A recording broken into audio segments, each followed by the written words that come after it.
Welcome back. Today we are going to take a long look back, both with today's word and the first historical item. We'll examine the phenomenon of gerrymandering. We have a song and a quote. So sit back, grab your favorite cuppa, and let's have a look.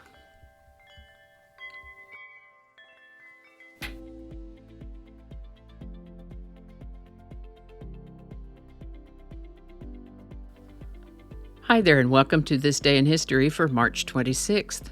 March 26th is the 85th day of the year in the Gregorian calendar, 86th in leap years, with 280 days remaining to the end of the year.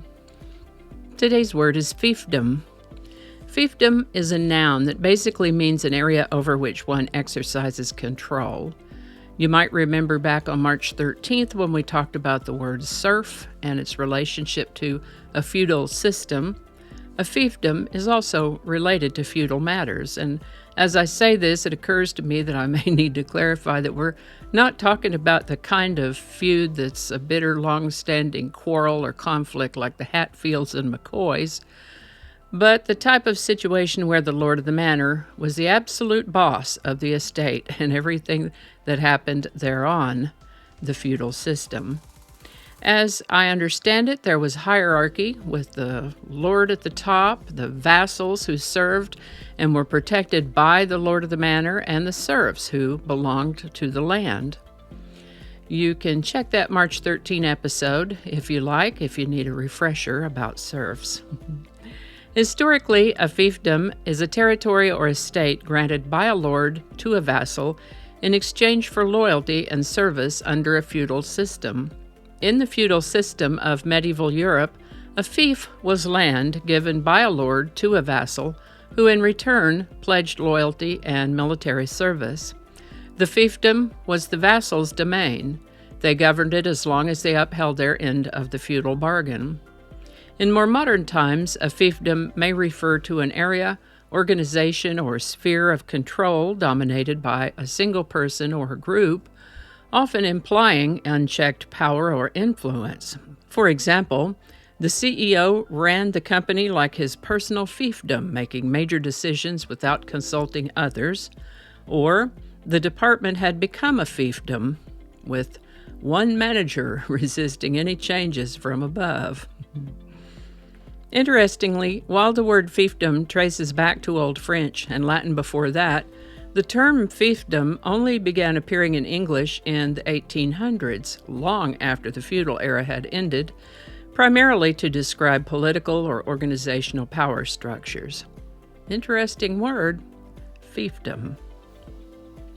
Today's word fiefdom was requested by YouTube viewer at DebbieYankee8724. Thanks, Debbie.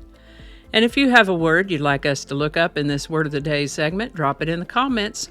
We'll go check it out. And with that, on March 26th in the year 590, Emperor Maurice proclaimed his son Theodosius as co-emperor of the Byzantine Empire. The Byzantine Empire is also referred to as the Eastern Roman Empire, or Byzantium, whose capital was Constantinople at the time, now Istanbul. Anyway, Maurice proclaimed his eldest son Theodosius co-emperor in the year 590, when Theodosius will have been somewhere around 7 to 9 years old. They ruled together for about 12 years. Those were volatile times, though, and in the year 602, a political rival of Emperor Maurice's murdered Maurice, age 63, and Theodosius, who was somewhere between 16 and 19 years old. The 26-year war that followed was the final and most devastating series of wars between the major power factions of that part of the world, exhausting human and material resources on all sides and achieving very little. On March 26, 1812, a political cartoon in the Boston Gazette coined the term gerrymander to describe oddly shaped electoral districts designed to help incumbents win re-election. The term gerrymandering is named after Elbridge Gerry, who, as governor of Massachusetts in 1812, signed a bill that created a partisan district in the Boston area that was compared to the shape of a mythological salamander. The term has negative connotations, and gerrymandering is almost always considered a corruption of the democratic process. The resulting district is also known as a gerrymander, and the word can be used as a verb for the process of gerrymandering. Today's song is Rich Girl by Daryl Hall and John Oates. Released in February of 1977, Rich Girl would become their first of 6 #1 singles on the Billboard Hot 100. The inspiration for this song is based on an interaction with a bizarrely behaved, spoiled rich kid. Rich Girl by Daryl Hall and John Oates, #1 for the first of 2 weeks on March 26, 1977. Link in the description. The items in today's episode are just the sorts of activities and events that make me think of history as elegant gossip. And I've sure enjoyed finding quotes for you every day now. So today's quote is one by Russian writer and religious thinker Leo Tolstoy, who said, "Everyone thinks of changing the world, but no one thinks of changing himself." Leo Tolstoy. Alrighty, y'all take care, be good to each other, and I'll see you next time. And I think that's going to do it for us today. Thank you so much for watching. Consider subscribing if you haven't already. Feel free to share this video with a link in your email, messaging, or social media.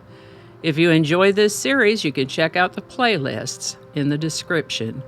You can find me on BitChute, Facebook, Rumble, YouTube, and X, as well as a blog page called No Really.